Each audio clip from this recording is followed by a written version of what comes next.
Oke, ini sudah saya tampilkan ya rekamannya. Saya kembali ke materi ya. Nanti bisa di-upload juga ya, nanti kita sediakan linknya di Kulino, upload di media pembelajaran via YouTube lah. Itu sudah tampil ya presensi yang saya tampilkan, presentasinya. Sudah. Oke, baik, kita mulai ya diskusi siang hari ini. Enggak terlalu lama juga ya, jadi yang penting saudara tetap presensi saja lah ya, itu utamanya di situ. Kemudian materinya juga nanti bisa diakses di Kulino ya, ini sudah saya unggah di Kulino, saudara bisa mengakses, mendownload, itu yang nantinya akan kita diskusikan. Oke, yang pertama tentang internet, komputer, kemudian laman ya, dan juga aplikasi mobile ya, startup atau dan lain sebagainya, itu hanya pengantar saja nanti. Kemudian tentu saudara paham lah ya, orang IT komputer itu apa, perangkat lah ya, perangkat yang dipakai untuk memproses informasi dan menghasilkan informasi baru, biasanya seperti itu ya. Jadi tekniknya ya banyak, kalau sebutannya ya komputer gitu, tapi jenisnya ya banyak kan, ada laptop, desktop mungkin, atau PC ya, tablet seperti itu perangkat komputasi semua ya. Tentu saja yang diolah ya basisnya adalah data. Dari data itu digunakan untuk menghasilkan informasi atau knowledge ya. Transfer knowledge lah komputer itu ya. Nah, tekniknya banyak sekarang ya, apalagi di dunia modern seperti ini ya, orang menggunakan artificial intelligence itu berbasis komputer juga ya, untuk menciptakan AI-nya itu.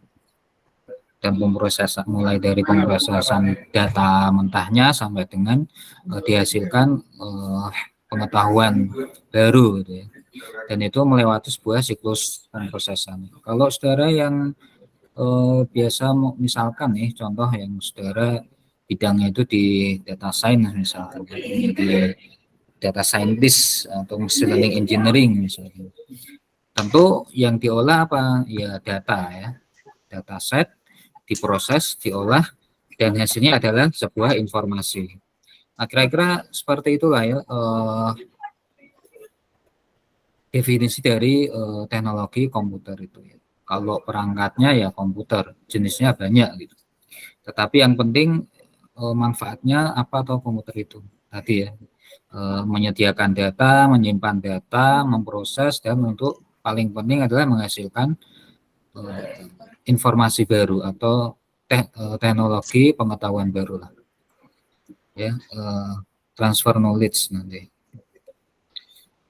Tentu saudara kalau yang waktu zaman-zaman waktu masih SMK atau SMA mungkin suka main-main ya, ngoprek-ngoprek komputer gitu ya, saudara paham lah nanti spare partnya apa saja ya, perangkatnya itu apa, komponennya itu apa saja. Tetapi dari banyak sekian komponen tadi, mulai prosesor, kemudian penyimpanan SSD maupun hard disk, kemudian motherboardnya dan lain sebagainya, sampai dengan catu dayanya. Nah, sebetulnya itu semua terdiri dari 3 unit sebetulnya. Unit pertama adalah perangkat inputnya apa, kemudian unit akhirnya tentu output. Nah, tetapi di antara input output itu dia ada yang namanya unit pemrosesan tadi ya. Biasanya ya prosesornya itu ya, processing unit ya. Kemudian sistemnya itu kalau sudah menjadi sebuah perangkat baru dinamakan sebuah sistem komputer. Dan tentu saja fungsinya ya, fungsi-fungsi dari spare part tadi ya banyak, ada yang berfungsi sebagai perangkat atau unit penyimpanan, storage ya, SSD atau hard disk ya. Bahkan sekarang teknologi yang sudah berkembang, ternyata kita tidak memerlukan unit dalam bentuk hardware ya. Kita sekarang sudah bisa menyimpan data itu di cloud storage ya, cloud computing gitu ya, pakai Google Drive atau Dropbox dan lain sebagainya gitu. Kemudian juga dipakai sebagai unit komunikasi gitu ya, ya karena di situ ada jaringan internetnya ya. Komunikasinya bisa menggunakan, kalau sekarang kita bisa install WA yang berbasis desktop ya di komputer ya, tidak harus berbasis smartphone gitu. Kemudian email itu juga sebagai perangkat komunikasi. Tentu komponen-komponen inilah yang mungkin sudah biasa bagi saudara ya, sudah menjumpai, sudah sering dijumpai gitu. Menjadi keseharian kalau orang-orang TI lah, orang komputer gitu. Kemudian ya nanti di akhir lah ya saya sampaikan tentang kontrak perkuliahannya aja ya. Jadi nanti kontrak perkuliahannya bagaimana, penilaiannya bagaimana, itu nanti di akhir saja. Biar nanti yang baru-baru bergabung tidak ketinggalan juga ya, untuk memahami bagaimana perkuliahan PTI ini berlangsung selama 1 semester. Oke, kemudian ada jaringan dan internet ya. Internet ya nggak begitu asing tentunya. Sudah hal yang nggak bisa ditinggalkan, ini sudah menjadi body system ini ya, sudah menjadi sistem sehari-hari untuk kehidupan kita ya. Tanpa internet ya orang malah bingung sekarang ya.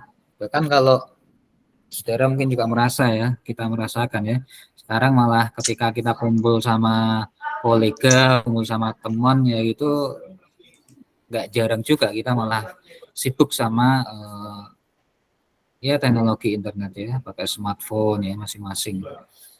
Nah tentu ini nanti ada netiknya ya, atau etika komputernya, ada netik-Q-nya nanti.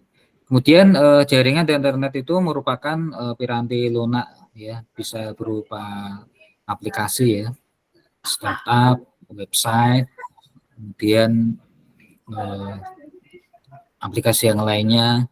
Kalau saudara yang sudah biasa membuat website, perangkat lunak website ya mungkin sudah paham lah. Kemudian yang biasa membuat aplikasi Android, startup, itu juga pasti akan sangat paham ya. Tentu saja itu harus menggunakan jaringan dan internet.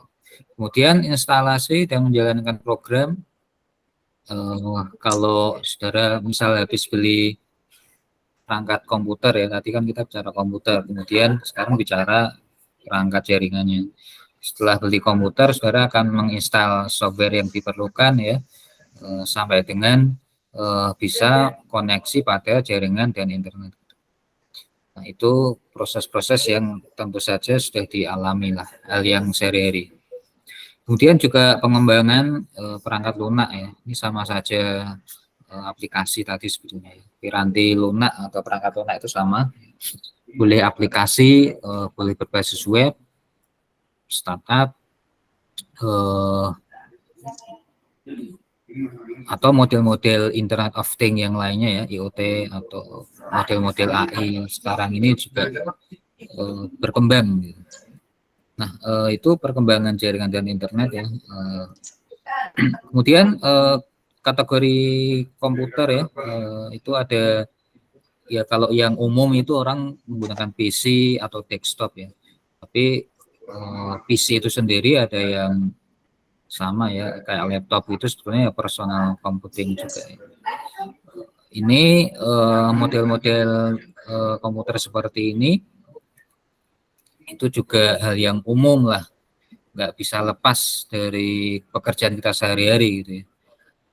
Ya meskipun ada ya profesi-profesi lain yang nggak bersinggungan atau nggak membutuhkan komputer gitu, tapi hampir ya keseluruhan profesi sekarang butuh ya perangkat komputer ya, meskipun tidak secara langsung. Misalnya ya, misal yang orang kerja di proyek pembangunan ya, meskipun ada bagian yang tidak membutuhkan komputer, kayak misalkan pekerja kuli bangunannya ya, mungkin tidak secara langsung bersinggungan, tetapi sistem pembangunan itu kan tetap membutuhkan komputasi juga. Mungkin bagian yang bendahara atau administrasi ya, di developernya itu kan tetap juga membutuhkan komputer.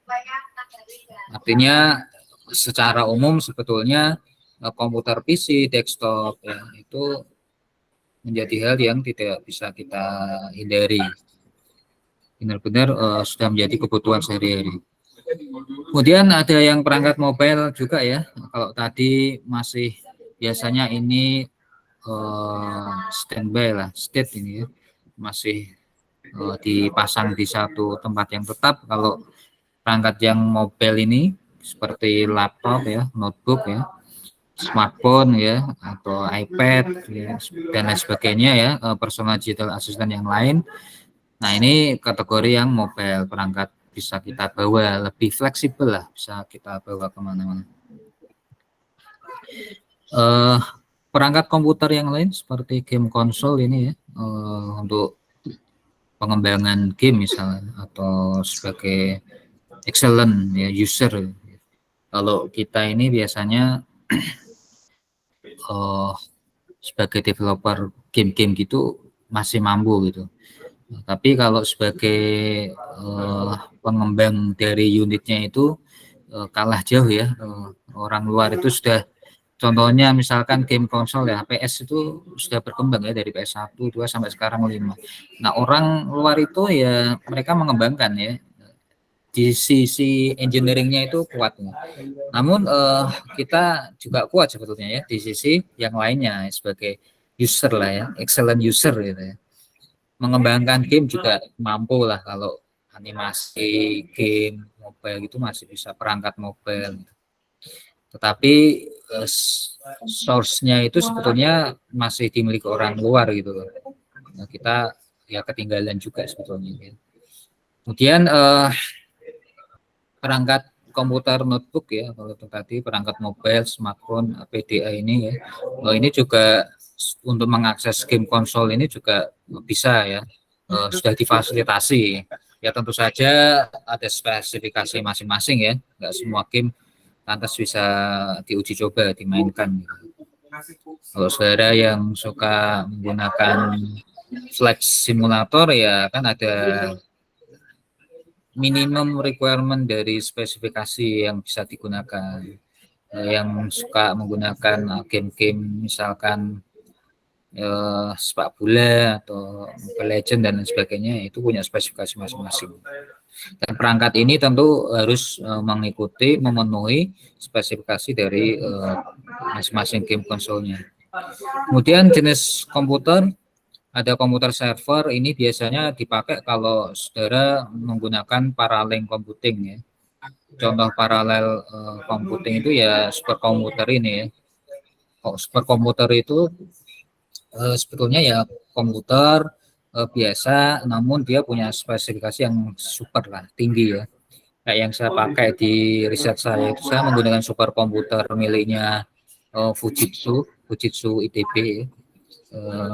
Saya di ITB menggunakan, ketika saya masih S3 di ITB dulu, saya risetnya menggunakan superkomputer itu, namanya Fujitsu. Itu RAM-nya 1000 GB itu ya, RAM-nya 1000 GB. Sementara komputer-komputer yang kita pakai sehari-hari paling RAM-nya kan 8, 16, atau kalau yang tinggi ya 32. Dan itu RAM 32 itu kan di pasaran juga nggak banyak ya, biasanya inden ya. Atau normalnya 8, 16 itulah ya. Itu komputer komputer aja biasa, tapi yang super komputer itu RAM-nya bisa sampai 1000 ya. Dan sebenarnya itu ya teknologinya paralel komputer aja ya. Jadi satu komputer, kalau kita punya misalkan punya komputer dengan RAM-nya 10 GB misalnya, meskipun nggak ada ya, adanya 8 ya. Ya misalkan 10 lah, katakan 10. Berarti agar kita bisa menggunakan superkomputer ya, ya kita harus memparalelkan itu 10 PC tadi ya, CPU tadi menjadi 10 unit gitu, sehingga 100 unit ya, berarti kita butuh 100 unit PC dengan kapasitas RAM 10 GB. Nah, itu namanya superkomputer, dan yang saya pakai ya seperti itu untuk riset saya. Kalau saya pakai komputer biasa sehari-hari ini nggak akan kuat ya untuk running. Paling komputer saya, laptop ini hanya saya gunakan sebagai server aja ya. Jadi untuk servernya, namun proyeknya, project atau running projectnya itu di superkomputer gitu. Ya, jadi ini hanya server. Jadi nanti kita bisa paralel computing lah sana. Ada juga komputer tertanam ini yang sudah memang di ya teknologi lainnya yang ditanamkan pada satu piranti atau device apa gitu misalkan. Misalkan bahkan di luar itu sudah ada tuh ya device komputasi yang ditanam ke jaringan tubuh manusia itu ya. Kulitnya itu sudah bisa memunculkan misal jam ya atau layar kayak smartphone itu sudah segitu mengerikannya ya perkembangan teknologi itu. Kalau yang masih yang standar-standar kayak smartwatch gitu itu ya sudah sebetulnya device computing juga gitu ya. Sebentar, ada yang butuh perizinan masuk. Oke, kemudian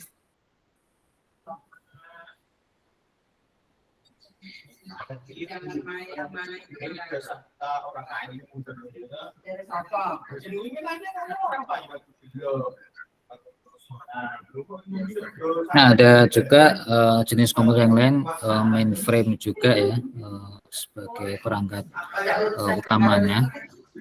Biasanya kalau yang gabung ada juga kayak desktop tadi itu kan dia perangkat komputer CPU-nya dengan atribut yang lain itu sudah digabung ya desktop. Nah, elemen-elemen dalam sistem informasi ya, dalam sistem komputasi tentu harus ada software-nya dan juga hardware ya paling tidak. Hardware-nya adalah perangkat kerasnya ini, bendanya lah unitnya, kemudian kita install software-software untuk kebutuhan yang kita inginkan apa, kemudian jika hardware software sudah menjadi sebuah sistem ya, barulah di sana dipakai untuk mengolah data. Datanya bisa apa saja sebetulnya ya. Data berupa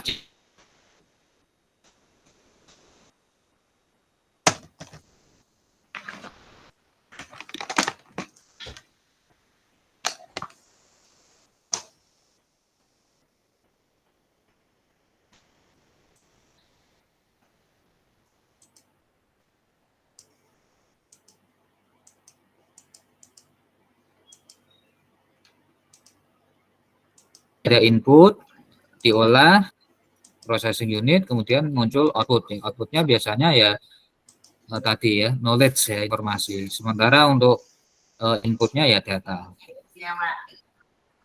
Contoh penggunaan komputer ya kita sudah tahu lah untuk apa komputer itu ya. Untuk user rumahan ya sekedar office pemakaian di rumah ataupun office di bidang industri ya, baik industri yang small maupun atau home maupun industri yang besar ya, tentu dipakai juga ya. Kemudian ada juga komputer yang penggunaannya untuk mobile ya, kayak sekarang itu kan bahkan sekarang itu sudah ada dual ya antara tablet dengan komputer itu yang sudah digabung ya, two in one gitu ya. Jadi komputernya sudah laptopnya bisa jadi iPad ya.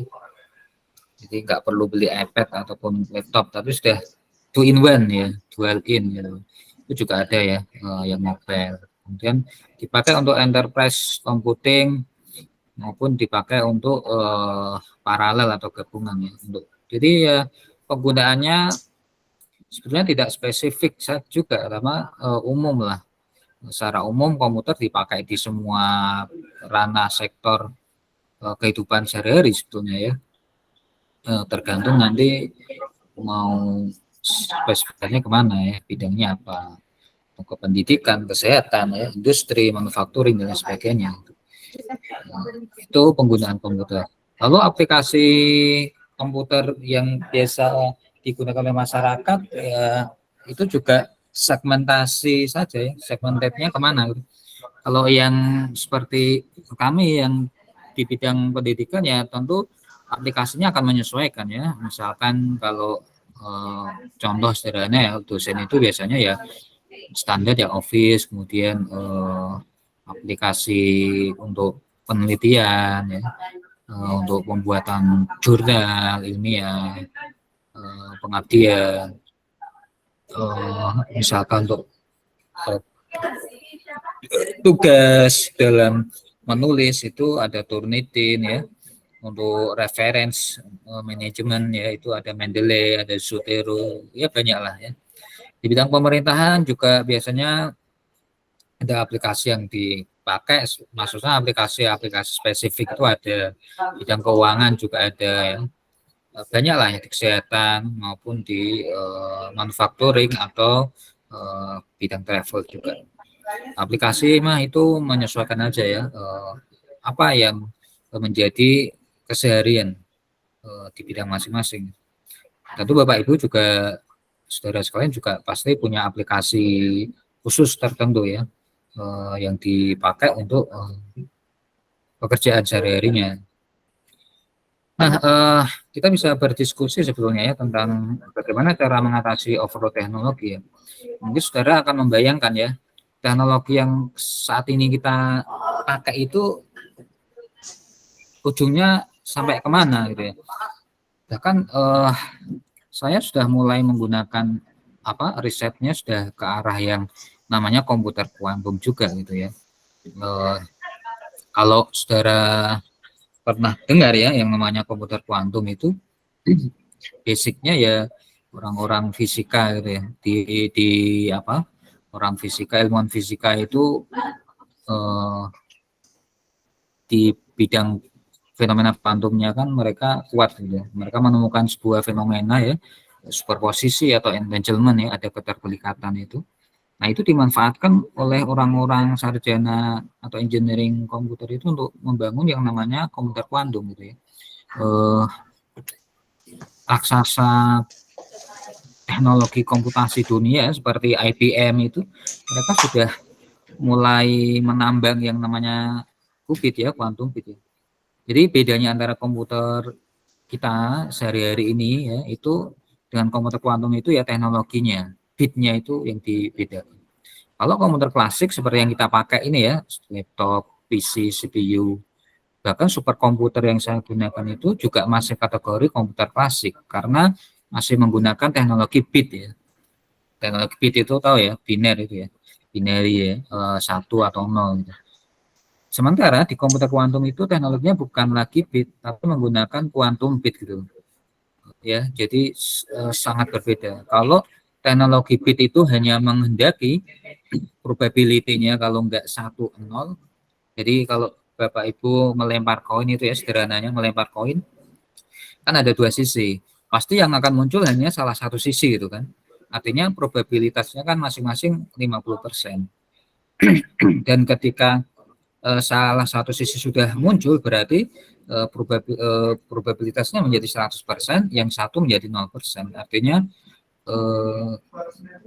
yang akan muncul kan hanya salah satu aja. Kita harus memilih 1 atau 0 gitu. Sementara di komputer kuantum dengan teknologi kuantum bit itu memungkinkan probability-nya itu bisa muncul secara bersamaan. Misalkan kalau kita punya dadu, punya koin tadi ya, itu bisa muncul secara bersamaan gitu antara sisi yang lain dengan sisi yang lainnya dengan probabilitas yang menyesuaikan, yang proporsional. Jika satu sisi itu misalkan 30%, ya berarti sisi yang lain harus 70%. Sederhananya gitu. Nah, artinya bit itu dengan teknologi kuantum atau qubit tadi itu bisa munculnya 10, 11, 01, 00 itu memungkinkan gitu mereka muncul secara bersamaan. Sementara teknologi bit ya komputer klasik itu hanya kalau nggak 1 ya 0 yang muncul. Nah, itulah ya yang perkembangan teknologi itu nanti itu akan sampai kemana gitu ya. Kita belum bicara overloadnya itu sampai di mana ya, tapi masih berkembang sampai sejauh ini. Orang sudah menggunakan komputer kuantum. Nah, perbedaannya komputer klasik dengan komputer kuantum ya, ketika saya menggunakan komputer kuantum ya, itu berlangganan ya. Kalau Bapak Ibu pengen nyoba itu di IPM itu ya, bisa berlangganan tuh ya. Mereka punya Qiskit itu untuk uji coba komputer kuantum. Itu saudara bisa nyoba tuh ya. Pekerjaan saya ketika saya selesaikan pakai superkomputer itu ternyata butuh sekian jam bahkan berhari-hari. Nah, ketika saya menggunakan komputer kuantum ternyata hanya sekian detik aja, 10 detik lah. Nggak sampai 10 detik itu selesai itu. Dan ini benar-benar teknologi masa depannya itu ya seperti itu, cepet banget gitu. Makanya mereka langganannya itu mahal ya, cenderung ya kalau dikurskan itu memang 30 sekitar 30.000 ya kalau langganan di IBM, 30.000 per kubit per detiknya, bayangin per detik. Tetapi itu sebanding dengan kinerjanya yang tadinya saya kalau menyewa superkomputer itu bisa berjuta-juta gitu ya untuk per jamnya. Ini untuk pekerjaan sehari 2 hari itu bisa habis hampir jutaan, tapi dengan quantum computing ini kita hanya butuh 10 detik lah. Kalau kali 30.000 ya paling hanya 300 detik itu. Ya 300.000 ya. Dan itu relatif sebetulnya relatif murah gitu dibanding kalau tadi gitu, pakai komputer klasik gitu. Jadi sudah sampai ke sana Bapak Ibu perkembangan teknologi ini, dan kita tidak tahu nanti ya komputer kuantum kalau sudah dipasarkan seperti apa. Oke, kemudian apa yang dilakukan terhadap pencurian identitas? Ini juga hati-hati juga ya, ada banyak banyak teknologi yang sekarang pengembangannya ke arah sana ya, mulai dari phishing ya, digital security ya, cyber security seperti itu ya tidak bisa dihindari ya. Jadi identitas apa dicuri itu ya tentu ya sangat merugikan. Harus bisa juga punya teknologi untuk eh, mengantisipasi pencurian tersebut ya. Kalau Bapak Ibu sekarang lagi ini ya, lagi apa trennya itu apa? Yang lagi viral ada WA apa undangan ya, .apk atau apa informasi atau apalah. Ternyata ketika dibuka aplikasinya itu semacam phishing kayak gitu ya. Nanti tiba-tiba uangnya terkuras, seperti itu. Itu juga tentu saja kecanggihan dari teknologi masa kini. Makanya diperlukan yang namanya netik ya atau etika ketika menggunakan teknologi komputasi dan jaringan atau internet. Ada juga situs web yang sering kita kunjungi itu, Bapak Ibu sering mengunjungi apa di yang menunjang situs-situs yang menunjang pekerjaan sehari-hari gitu ya. Lalu bagaimana cara mengetahui perangkat lunak bisa dijalankan dalam komputer kita? Nah, ini juga bisa kita diskusikan nanti ya. Jadi ini kira-kira diskusi-diskusi ini itu sebetulnya bisa kita bahas ya secara bersamaan nanti ya. Kalau Bapak Ibu ingin mengetahui perangkat lunak bisa dijalankan dalam komputer kita, ya tentu pertama perangkat lunak tadi ya, aplikasi tadi mengendaki spek minimumnya apa. Kalau komputer kita speknya di atas minimum dari perangkat tadi ya pakai bisa kita jalankan ya. Kalau speknya nggak kuat ya kita mau kita ingin menginstal game misalkan flight simulator kayak gitu, nah speknya nggak mumpuni ya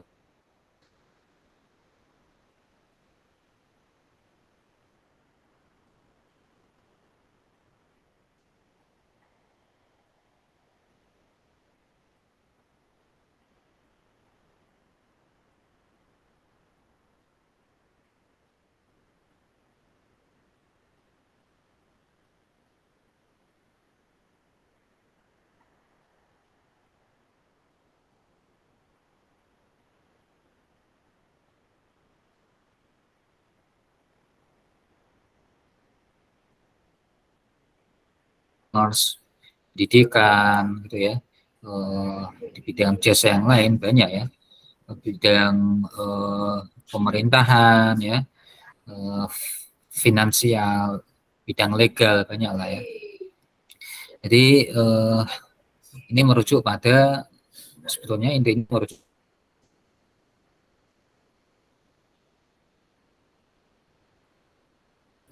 perangkat untuk processingnya, dan juga output atau knowledge yang diinginkan apa.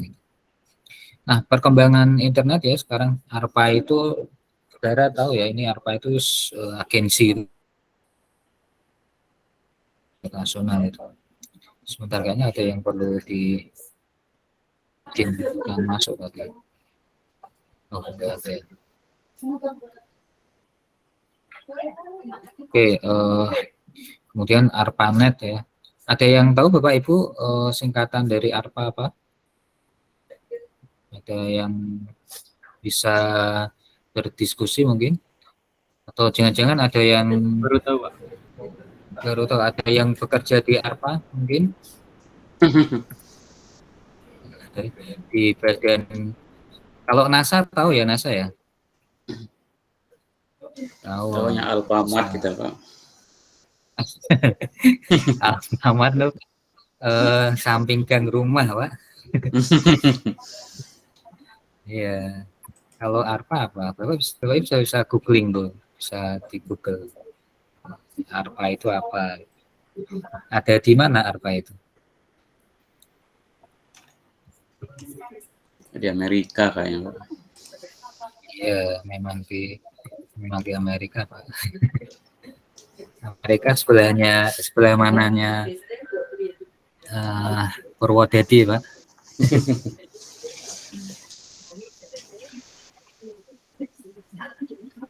ARPA itu apa Bapak itu? Maksudnya dia tuh di bidang apa? Telekomunikasi kayaknya, Pak. Apa? Kayak Telkom kalau di sini. Network ya. Network jaringan gitu ya. Kalau di Indonesia ada juga tuh ARPA, air mineral kalau salah.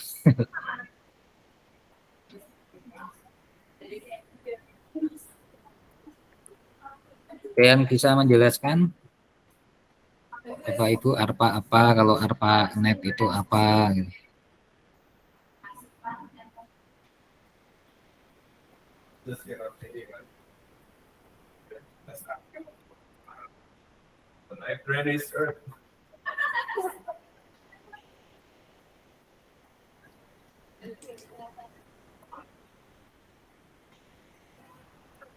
Suara saya masih terdengar ya? Masih, Pak. Sedikit. Masih, Pak. Masih. Oke. Kalau perangkat output atau terhubung di internet, bisa tahu ya. Sekarang itu jam-jam yang smartwatch itu sudah terhubung ke internet itu ya. Perangkat outputnya banyak juga yang sudah menggunakan teknologi internet itu.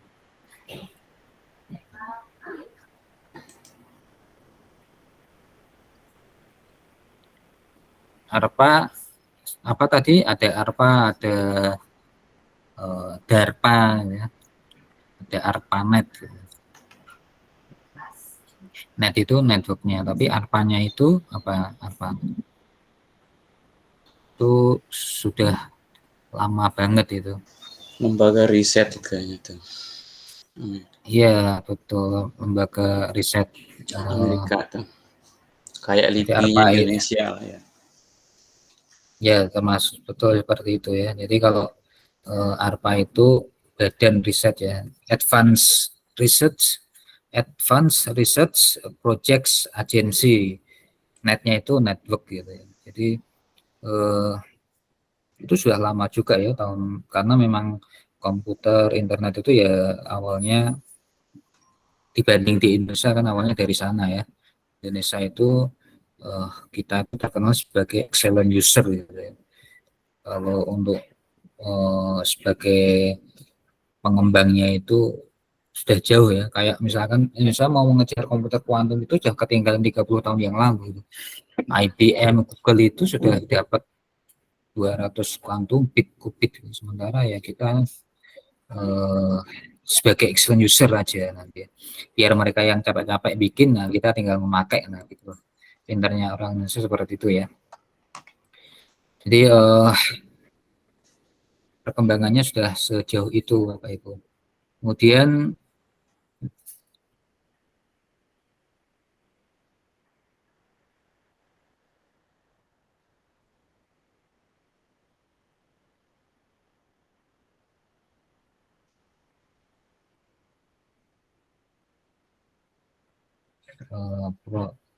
provider gitu.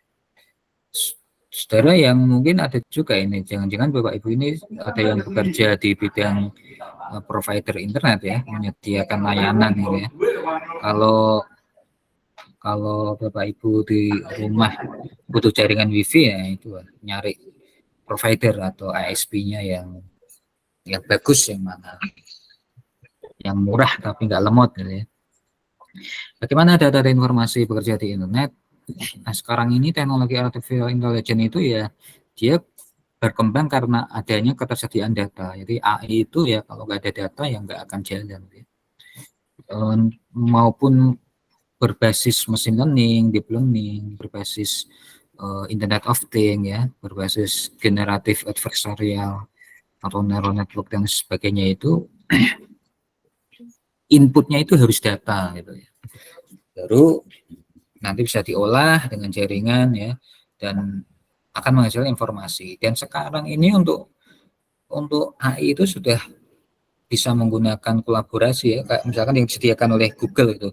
Ada Google Colab itu Bapak Ibu bisa menjalankan perangkat AI misalkan machine learning itu bisa itu menggunakan Google Colab itu. Artinya kita bisa sharing dengan pengguna yang lain gitu. Ketika kita bikin coding kita itu bisa divalidasi, dicek oleh orang lain juga, pengguna yang lain ya. Even meskipun mereka ada di luar itu bisa kita komunikasi lewat situ. Apakah coding kita itu sudah betul ya, sudah berjalan gitu. Dan itu semualah ya kecanggihan dari teknologi internet. Alamat internet itu ya tadi ya IP-nya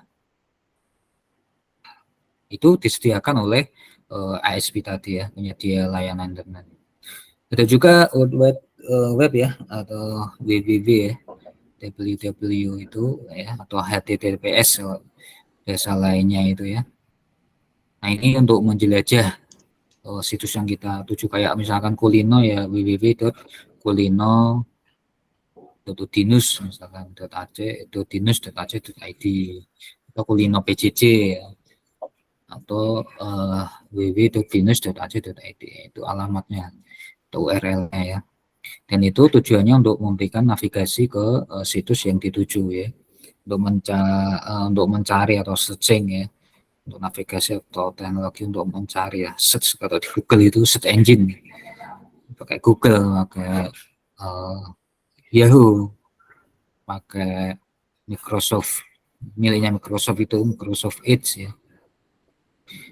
Kemudian bisa juga untuk mengevaluasi situs web itu ya ini masuk ranah riset ya, apakah suatu situs itu sebenarnya masih layak untuk diedarkan berita atau enggak gitu ya. Kalau enggak ya biasanya pihak berwenang ya, dalam ini kalau di Indonesia ya Kementerian Komunikasi Informasi itu boleh aja dia mengeblok ya situs tertentu ya, karena berdasarkan evaluasi ternyata itu situsnya situs untuk judi misalkan. Nah itu biasanya wewenangnya mereka ya. Situs-situs yang lain dipakai untuk multimedia ya, ini untuk pengerjaan tugas-tugas membantu ya. YouTube misalkan itu untuk multimedia ya. Kemudian untuk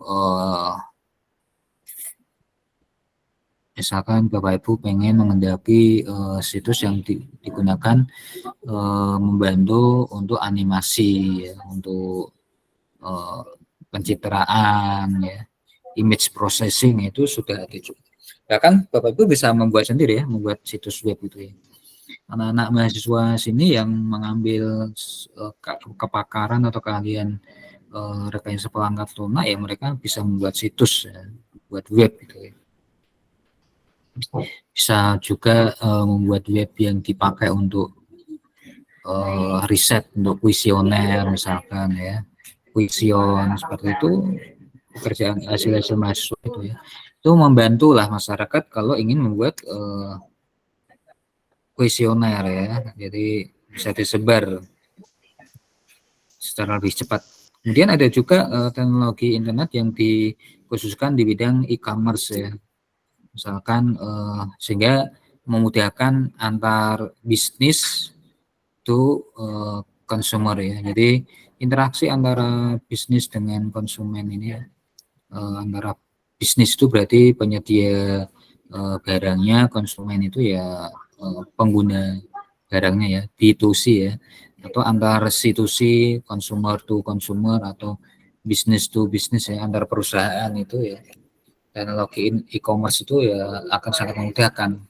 Contohnya kayak misalkan marketplace ya, Shopee, Tokopedia, Lazada dan sebagainya itu contoh e-commerce ya. Kemudian e-commerce yang di bidang finansial ya, atau fintech misalkan ya, aplikasi-aplikasi pinjaman online ya, pinjol kayak gitu. Bahkan sekarang yang nggak pinjaman online ya, kayak bank-bank konvensional maupun bank-bank syariah itu mereka sudah berbasis e-commerce sekarang ya. Kita nabung itu atau bikin akun rekening bank nggak harus ke bank sekarang ya, lewat internet itu sudah bisa, karena mereka sudah menyediakan ya aplikasinya gitu, jadi nggak usah capek-capek. Ya inilah ya, apakah teknologi akan overload? Kita belum bisa menjawab ya, karena terus berkembang. Jadi seolah-olah itu kita semua sudah berbasis IT, berbasis digital ya, mau apa aja sudah bisa ya. Dengan kondisi seperti ini, bahkan di berita itu ya, toko-toko offline yang ada di swalayan, utamanya di kota-kota besar itu sudah mulai ada kewalahan itu, dalam artian sudah mulai sepi gitu ya, karena apa, orang mulai beralih ke marketplace seperti itu ya. Orang di rumah beli pakaian, beli barang, beli apa itu dia tinggal dari rumah, tinggal tunggu datang selesai. Pembayaran juga tinggal transfer itu. Nah itu teknologinya sudah seperti itu ya. Bapak Ibu kalau malas keluar gang ya, nggak mau ke Alfamart atau Indomaret, kan mereka juga menyediakan layanan itu ya, belanja online juga ya. Bahkan di Shopee juga menyediakan ya belanja kebutuhan sehari-hari bisa dari rumah itu, nggak usah keluar ya. Itu yang menjadikan hidup kita serba instan sekarang ya. Kemudian ada juga layanan internet lainnya ya, email, pesan instan ya. Pesan instan itu bisa pakai teknologi chatbot ya, atau chat room juga sama ya. WA itu juga sudah bisa instan ya, balesnya di setting aja ya. Ada VoIP juga ya. Nah ini contoh-contoh layanan internet gitu. Kemudian yang lainnya ada news group ya, portal-portal berita juga bisa kita akses secara internet ya, pakai smartphone, iPad, komputer dan sebagainya ya. News reader ya, ya sama aja ya dengan portal-portal informasi.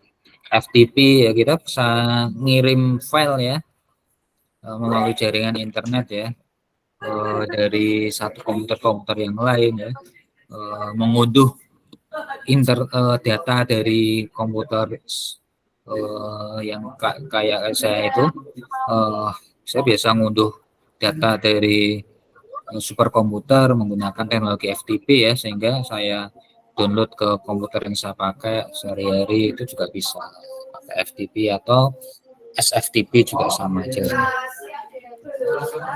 Nah, netiquette ini artinya etika ya Bapak Ibu. Jadi untuk mengendalikan sebegitu besarnya ya, begitu cepatnya, pesatnya, begitu canggihnya teknologi informatika ya dan komunikasi ya berbasis jaringan internet ini, tentu harus dibatasi dengan yang namanya netiquette ya. Jadi etika berinternet itulah yang penting. Yang bisa mengontrol kita sehari-hari, diri kita sendiri ya ini ya. Jadi kita mengirim email itu ya juga ada aturannya, ada etikanya ya. Misal ngirim ke pembimbing itu ya nggak langsung aja, tapi kita ada salam-salam dulu paling tidak. Ya, pada yang terhormat Profesor siapa. Itu biasanya kami seperti itu. Kalau saya bimbingan sama profesor yang ketika saya waktu masih S3 dulu dengan para promotornya itu seringkali via email ya tentu ada etikanya ya. Kemudian saudara bisa menggunakan chatroom juga, menggunakan newsgroup juga. Di sana biasanya juga disediakan itu ya forum di sana.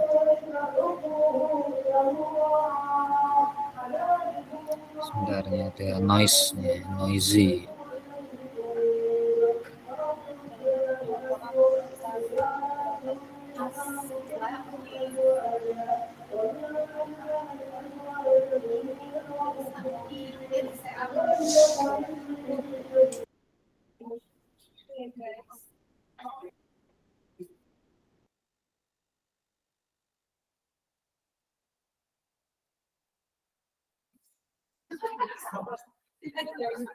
Nah, berikutnya tentang hosting ya.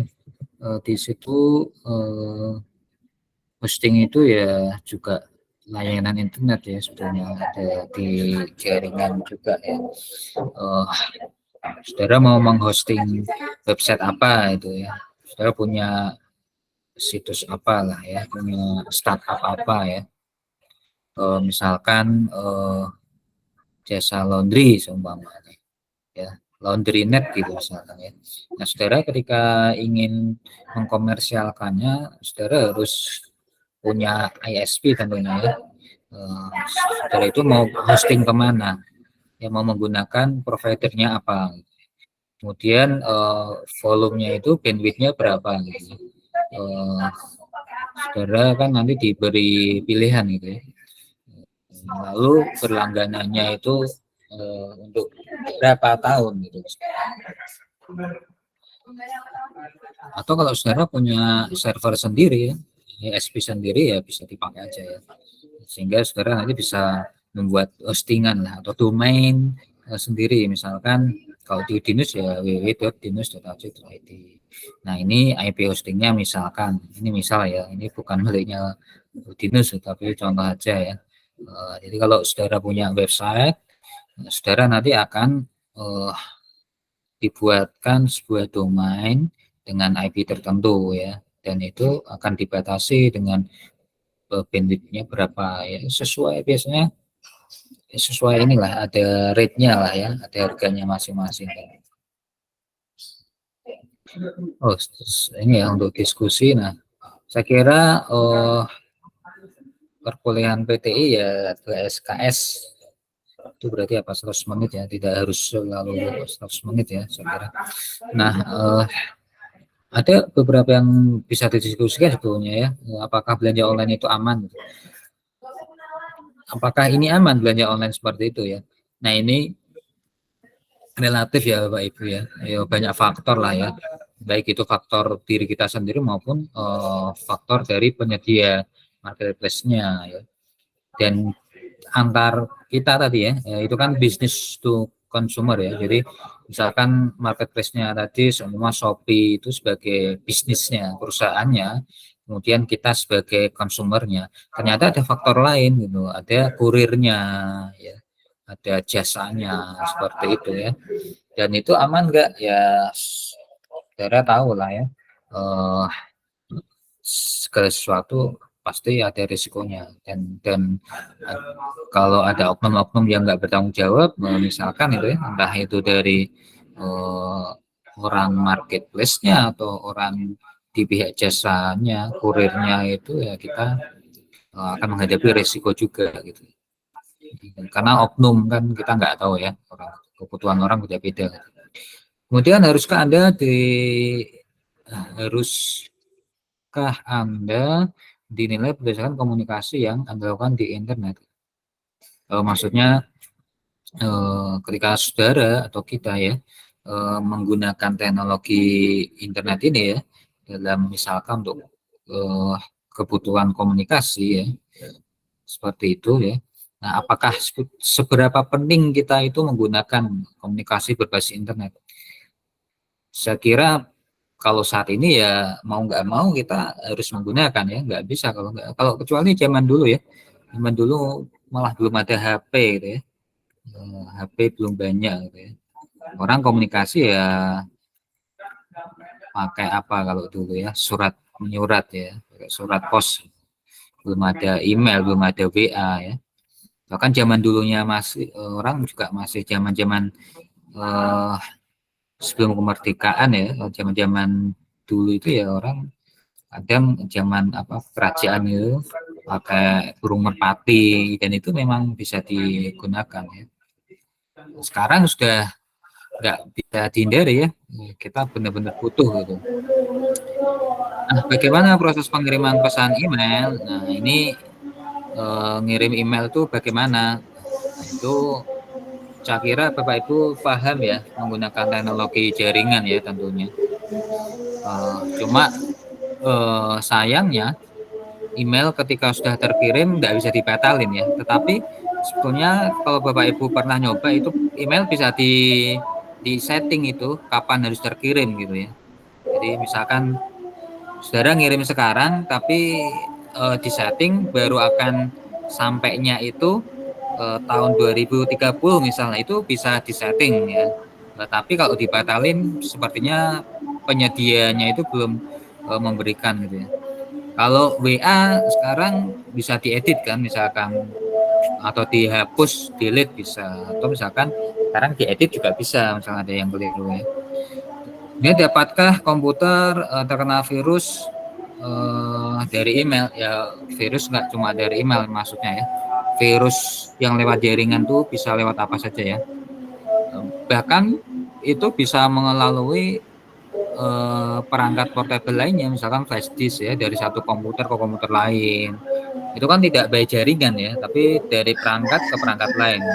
Tapi yang dari jaringan pun juga bisa ya. Makanya ada yang namanya antivirus gitu ya, atau anti malware-nya. Kemudian apakah dengan melarang komentar anonim dapat mengurangi cyberbullying ya? Nah ini kayaknya ya terus pengguna medsos biasanya ya apa netizen ya gitu biasanya mereka yang ketika bermain Twitter, Instagram ya, Facebook atau dan lain sebagainya gitu atau X kalau sekarang ya bahkan di YouTube ya cyberbullying itu ya nggak bisa dihindari gitu ya kecuali kita menutup komentar. Kalau kita menutup komentar ya di setting tidak bisa diberikan komentar nah lantas bukan menjadi sosial media. Oke, Bapak Ibu, saudara sekalian, saya kira untuk perkuliahan hari ini saya kira cukup ya untuk pengenalan dulu ini untuk PTI ya. Nah, ya draw nih.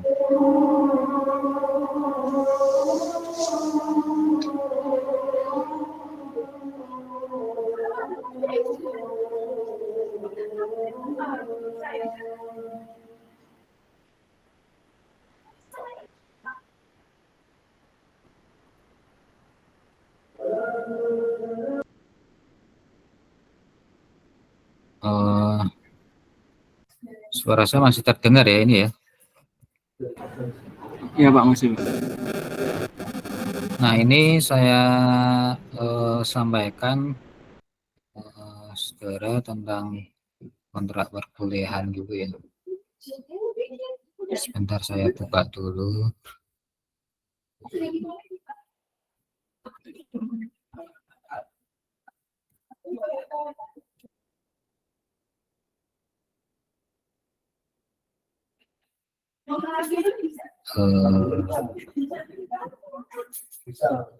Saya share dulu untuk kontrak perkuliahannya.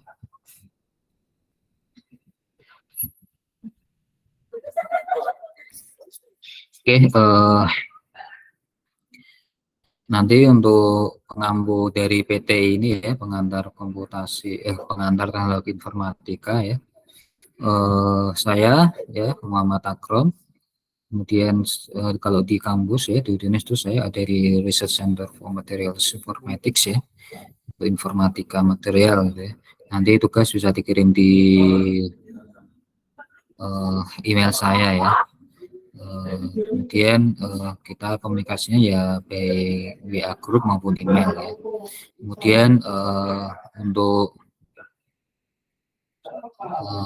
saya sampaikan, nah untuk evaluasi ya, evaluasi selama perkuliahan ini ada tugas ya. Jadi nanti by tugas ya, tugasnya bobotnya 4, bisa pakai pertahanan 433 ini ya, biar kuat nih ya. Jadi bobotnya tugas 40 paling besar ya. Harapannya nanti nilai saudara sekalian bisa maksimal lah ya. Meskipun 2 SKS ya, kalau bisa tetap dapat A semua mata kuliah ya. TS UAS-nya masing-masing 30 itu. Nah, untuk perkuliahan nanti setiap minggunya, setiap pekannya ya kita tidak selalu ada Zoom seperti ini ya, Zoom atau Google Meet seperti ini. Namun kita basically kita menggunakan Kulino ya. Jadi nanti materi saya upload di Kulino, kemudian rekaman daripada perkuliahan nanti bisa diakses via YouTube ya, tapi nanti menyusul lah ya. Saudara bisa mengakses kembali jika nanti membutuhkan misal untuk ujian atau UAS gitu ya. Saya kira itu ya untuk hari ini. Sebelum saya akhiri, ada yang mau ditanya lebih dahulu saudara sekalian, Bapak Ibu semua? Jika tidak ada ya, saya kira untuk pertemuan awal ini ya